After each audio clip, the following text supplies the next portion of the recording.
लीजिए सुनिए सूर्यकांत त्रिपाठी निराला के लिखे उपन्यास महाराणा प्रताप का पंचदश परिच्छेद। कविवर पृथ्वीराज, मेरी यानी समीर गोस्वामी की आवाज में। आज दरबार में अकबर की प्रसन्नता उनके सर्वांग से जाहिर हो रही है। प्रत्येक वाक्य को हृदय की सरसता दुर्लभ वस्तु की प्राप्ति से जैसे सजीव कर रही हो। चिरकाल के परिश्रम से अब तक जो वस्तु हाथ न आई थी वो अनायास ही प्राप्त हो गई। प्रताप सिंह ने अकबर की अधीनता स्वीकार कर ली। अकबर की प्रसन्नता बारिश के बाद की गर्मी की तरह कभी कभी सहनशीलता से रहित हो अक्षय संदेह का रूप धारण कर लेती थी। प्रताप के स्वभाव को अकबर बहुत अच्छी तरह पहचानते थे। उनके हृदय की शंका प्रताप के संधि पत्र के पश्चात भी वैसी ही बनी रही। क्या कभी समुद्र एक छोटे से गढ़े के अंदर समा सकता है? सूर्य का उदय कभी पश्चिम की ओर नहीं होता। इस तरह संदेह के आने पर उनका हर्ष आनंद सब दूर हो जाता। वे अपने दरबारियों को बुलाकर एक एक करके सबसे पत्र की लिखावट देखकर पहचानने के लिए कहते। सम्राट की आज्ञा के अनुसार सभासद वर्ग देखते बड़े गौर से थे, परंतु कहते थे वे वैसा ही जैसा उस समय सम्राट का रुख देखते थे। यदि संदेहावशात सम्राट ने कहा नहीं, ये लिखावट प्रताप सिंह की नहीं हो सकती, तो साथ ही और लोगों ने भी कहा नहीं, हरगिज नहीं हो सकती। यदि अकबर कहते कि जान पड़ता है अब तकलीफ में पड़कर प्रताप सिंह ने संधि का प्रस्ताव मंजूर किया है, तो और लोग भी कहते हाँ, जहां पनाह ने बजा फरमाया, तकलीफ में पड़कर प्रताप सिंह ने संधि का प्रस्ताव मंजूर किया है। अकबर बड़े चतुर मनुष्य थे। परीक्षा के लिए जानबूझकर वे इस तरह की बातें करते थे। सभासदों की उक्ति से उन्हें मालूम हो गया कि ये लोग मेरी ही प्रशंसा कर रहे हैं। प्रताप सिंह की लिपि ये लोग नहीं पहचानते। कुछ देर बाद उन्होंने पूछा, क्या यहां प्रताप सिंह की लिपि पहचानने वाला कोई है? एक राजपूत ने कहा, हां जहां पनाह है। पृथ्वीराज उनकी लिपि पहचानते होंगे, उनकी शादी महाराणा के घराने में ही हुई थी। अकबर को एक पुरानी बात याद आ गई। कुछ देर तक वे सिर झुकाए हुए कुछ सोचते रहे, फिर नजर उठाकर सिपाही को हाथ के इशारे से पास बुलाकर कहा, तुम बहुत जल्द पृथ्वीराज के यहां बुला लाओ। शाही तरीके से सम्मान प्रदर्शन कर सिपाही चला गया और पृथ्वीराज को शीघ्र दरबार में लाकर हाजिर किया। पृथ्वीराज को सामने हाजिर देखकर चतुर अकबर ने अपनी संदिग्ध आतुरता को छिपाते हुए पत्र पृथ्वीराज के हाथ में देकर कहा, देखो, महाराणा को हमारी सुलह की शर्तें मंजूर हैं। उन्होंने अपने दस्तखत करके ये खत हमारे पास भेजा है। पृथ्वीराज के सामने यदि स्वच्छ आकाश में बिजली चमकने लगती तो भी इतना आश्चर्य न होता। अकबर के शब्दों पर उन्हें तिलमात्र भी विश्वास नहीं हुआ। वे पत्र लेकर अन्वेषक की दृष्टि से हस्ताक्षरों को देखने लगे। अकबर उनके मुख की भावभंगी स्थिर दृष्टि से देखते रहे। दस्तखत देखकर पृथ्वीराज का हृदय कांप उठा, चेहरा मुरझा गया, गला सूख गया, आवाज भर्राई हुई निकली। जब अकबर ने पूछा, क्या पृथ्वीराज, है ना हमारी बात सच? पृथ्वीराज, जहां पनाह की बात सदा ही सत्य होती है, परंतु मुझे विश्वास नहीं हो रहा है। मुझे तो महाराणा का सुलह कर लेना उतना ही असंभव मालूम दे रहा है जितना हिमालय का हिल जाना, सागर का सूख जाना, जमीन का अपनी जगह से हट जाना। गुस्ताखी मुआफ हो जहां पनाह। जान पड़ता है ये खत किसी दुश्मन का लिखा हुआ है। पृथ्वीराज ने नम्रतापूर्वक कहा, क्या ये दस्तखत प्रताप सिंह के नहीं है? अकबर ने आश्चर्य की निगाह से देखकर पूछा। पृथ्वीराज, नहीं जहां पनाह, ये दस्तखत प्रताप सिंह के नहीं है, परंतु प्रताप सिंह के ऐसे जरूर मालूम दे रहे हैं। अकबर, क्या तुम्हारे पास प्रताप सिंह का कोई खत मौजूद मिल सकता है? अकबर ने अत्यंत आग्रह से पूछा। पृथ्वीराज, नहीं जहां पनाह, मेरे यहां महाराणा का लिखा हुआ कोई खत नहीं है। होता तो मैं जरूर शहंशाह की नजर करता। अकबर, तो तुम कहो कि जानते हुए भी ये खत प्रताप सिंह का है, तुम छिपा रहे हो। पृथ्वीराज, नहीं जहां पनाह, मैं अपनी अंतरात्मा की बात कह रहा हूं। मैं प्रताप सिंह के स्वभाव को बहुत अच्छी तरह पहचानता हूं। वे विपत्ति में पड़कर घबराने वाले मनुष्य नहीं हैं। दूसरे, धर्म को प्रताप सिंह कभी नहीं छोड़ेंगे, चाहे उनके प्राण शरीर से जुदा हो जाएं। अकबर, ठीक है, इसी ख्याल ने तो तुम्हें मार रखा है। इस तरह सच बात भी कभी छिप सकती है। अगर ये खत उनका लिखा हुआ हो भी तो भी तुम कहते रहोगे कि ये उनका लिखा हुआ खत है ही नहीं। पृथ्वीराज, नहीं जहांपनाह, मैं एक मनुष्य की उचित समालोचना कर रहा हूं, और अब तक उस मनुष्य के विचारों और उसके अलौकिक कार्यों का शहंशाह को भी यथेष्ट परिचय मिल चुका है। क्या बादशाह सलामत ये विश्वास करते हैं कि महाराणा प्रताप सिंह में इतनी मृदुलता आ जाएगी कि एकाएक वे सम्राट से संधि का प्रस्ताव करने लगेंगे? अकबर, नहीं, ये विश्वास तो मुझे जरूर नहीं है, मगर आदमी के मन का कुछ ठिकाना भी नहीं रहता कि कब वो किस रंग पर चढ़ा रहता और कब कौन सा रंग बदलता है।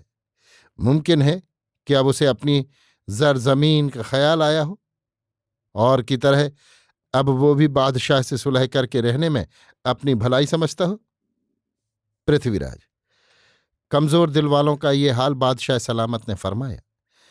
एक वही नुस्खा हर मर्ज के लिए नहीं होता, ये बादशाह को मालूम है। प्रताप सिंह मर्द आदमी है, वो किसी कमजोरी की वजह से सुलह न करेगा। प्रताप सिंह के आत्मत्याग का हाल जिन्हें मालूम है, वे एक स्वर से कहेंगे कि बादशाह यदि अपनी तमाम सल्तनत प्रताप सिंह को देकर कहे कि तुम बादशाह की अधीनता जरा देर के लिए स्वीकार कर लो, तो भी महाराणा बादशाह की अधीनता स्वीकार न करेंगे। बादशाह सलामत प्रताप सिंह के व्रत की कथा सुन चुके हैं। अपने देश को स्वाधीन करने के लिए इतनी कठोर प्रतिज्ञा की, भारत के एक छत्र सम्राट की प्रतिकूलता करते हुए जिसे जरा भी खौफ न आया।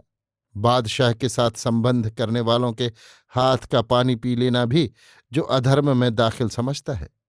आज तक अत्याचार पर अत्याचार करके भी बादशाह जिसे दबा नहीं पाए, वो वीर एकाएक संधि का प्रस्ताव स्वीकार कर लेगा?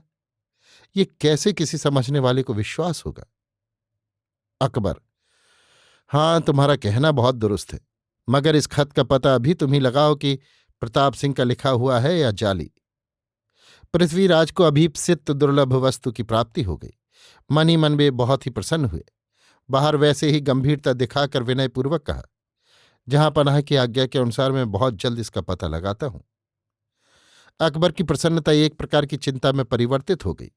उस रोज का दरबार समाप्त करके अकबर उठे, साथ ही उनके पारिषद भी उठ खड़े हुए। अकबर चिंतित भाव से अपने रंग महल की ओर गए और पृथ्वीराज हर्ष और विषाद की संयुक्त मूर्ति बने हुए घर पहुंचकर एक अलग कमरे में बैठकर सोचने लगे। प्रकृति की परीक्षा में उत्तीर्ण होकर मनुष्य के हृदय के सिंहासन पर अधिकार प्राप्त करना कठिन है। महाराणा जैसे अद्वितीय वीर का मस्तक भी प्रकृति ने आखिर झुका ही दिया। उनका उद्देश्य अब उनके ध्यान से अवश्य जाता रहा होगा।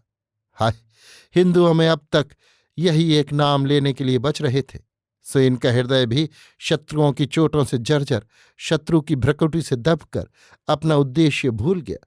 ईश्वर की इच्छा बड़ी विचित्र है, वो चाहे जो करे। सच है कि राई को पर्वत और पर्वत को राई कर देता है। आज तक समस्त हिंदुस्तान में जिनके नाम का आतंक छाया हुआ था, अकबर भी जिनकी कीर्ति से दबकर तारीफ करने लगते थे, वही महाराणा प्रताप सिंह आज अकबर से संधि का प्रस्ताव कर रहे हैं।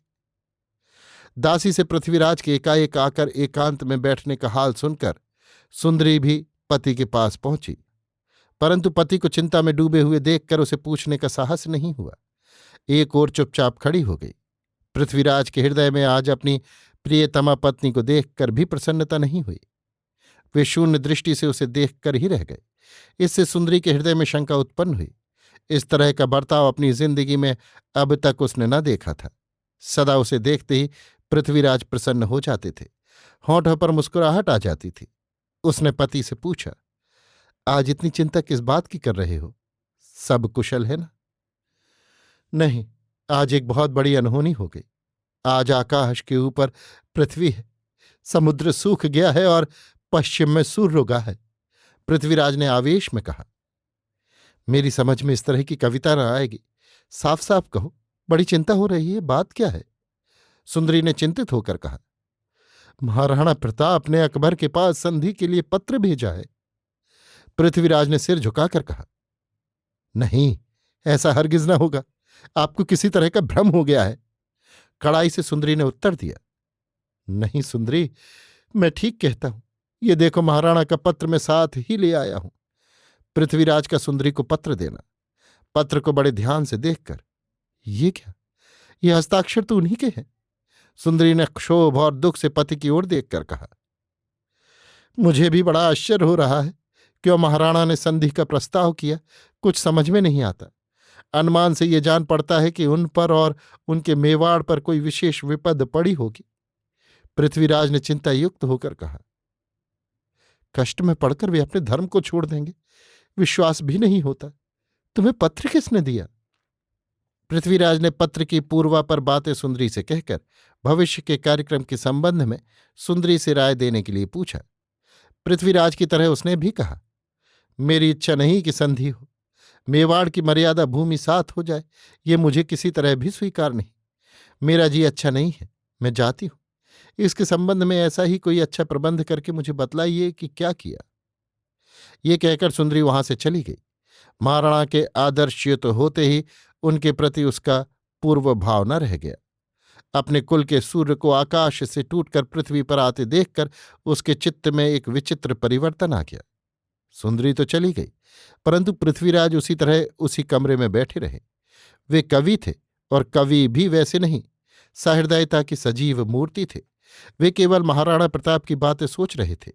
साथ ही मुसलमानों का अदम्य बल, हिंदुओं की क्रमशः अधःपतित कर देने वाली दुर्बलता, मन में समाई हुई गुलामी और सब सत्यानाश का मूल कारण पारस्परिक ईर्ष्या, इन सब विषयों का क्रम भी वे अपने विचार के साथ रखते जा रहे थे। महाराणा के संधि करने का मूल कारण उन्हें मिल गया। उनकी सहृदयता के आगे कुछ छिप नहीं सका।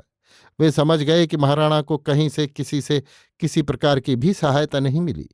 दुख के दिन ऐसी ही बड़ी मुश्किलों में पार होते हैं।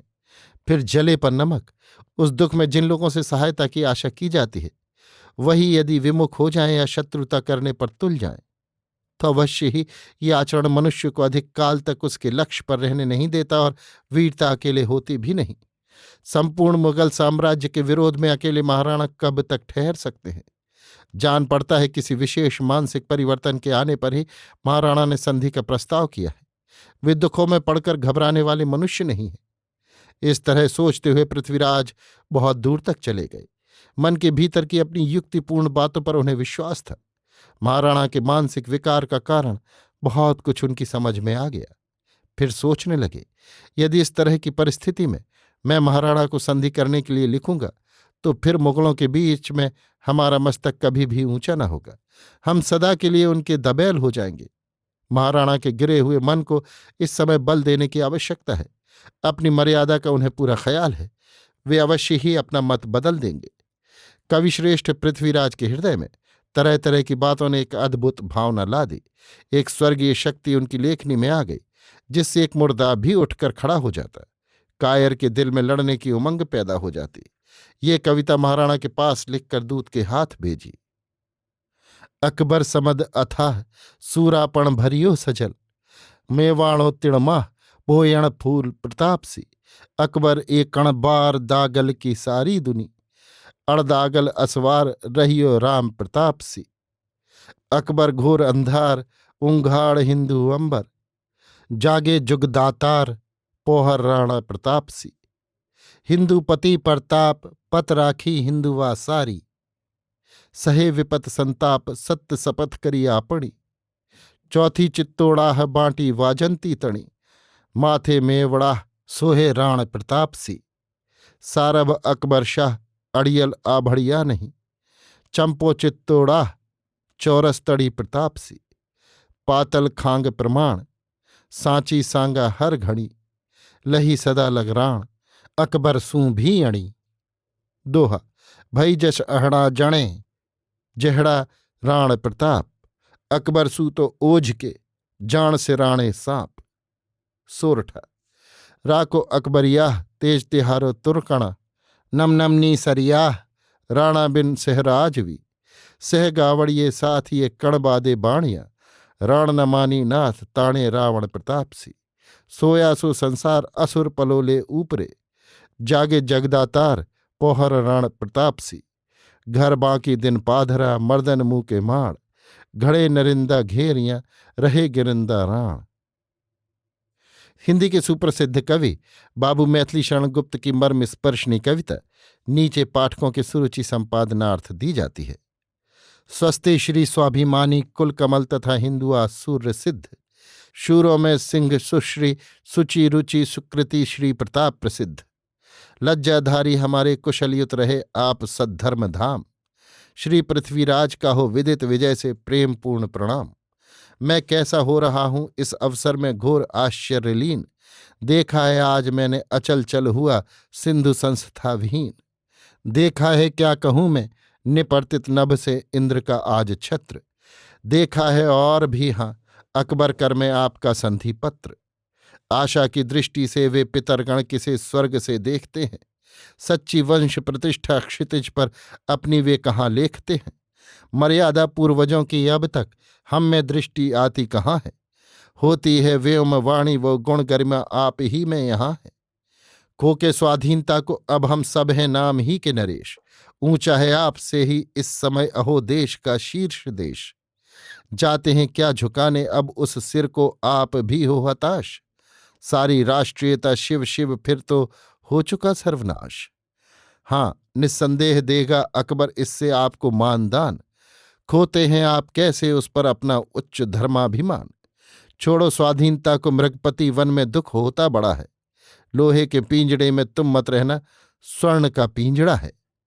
ये मेरे नेत्र हैं क्या कुछ विकृत की है ठीक वे पत्रवर्ण। देखूं है क्या सुनाता विधि अब मुझको व्यग्र है हाय कर्ण। रोगी हो नेत्र मेरे वो लिपि न रहे आपके लेख जैसी।